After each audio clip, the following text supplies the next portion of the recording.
Hello everyone, we're going to take another little walk in the woods here with this principle. Principle 72 of Dr. Wayne Dyer's 101 Ways to Transform Your Life. Part 72. So the reason we're taking a walk in the woods today, besides the fact that I just feel like it, is this principle is about sending love out to the world around us, to everything and every creature. So we're going to practice this one just a little bit. First, here's the basic theory. The idea is that when we send out love to other things, it's once again this idea of the golden rule. When we give love to others, okay, then we receive it ourselves from our subconscious mind. Our subconscious mind will treat us how we treat others.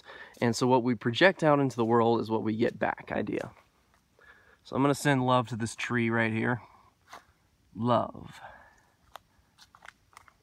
Love. These plants, love. To the ground, love. To the sky, to the trees around us, just to send out love, even if it's only one or two little bits of it, just to say love.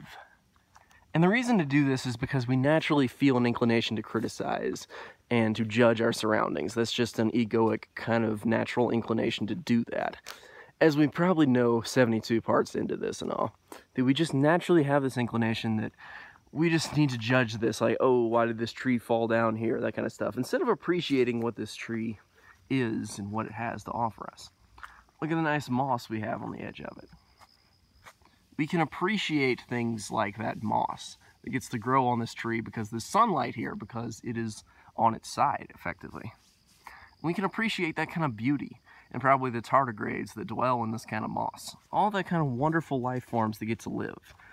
And like over here we have this, we have a few small mushrooms growing out of this log.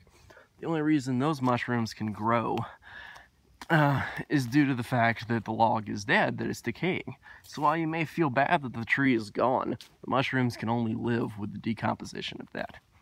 So the idea here is to love and accept our reality. And when we love and accept our reality, then we more love and accept ourselves. That really strengthens our beliefs, our desires, everything. That when we send out love, we shall receive love. And that is basically it for part 72. I will see you guys next time with part 73. So stay tuned for that, and I hope you enjoyed.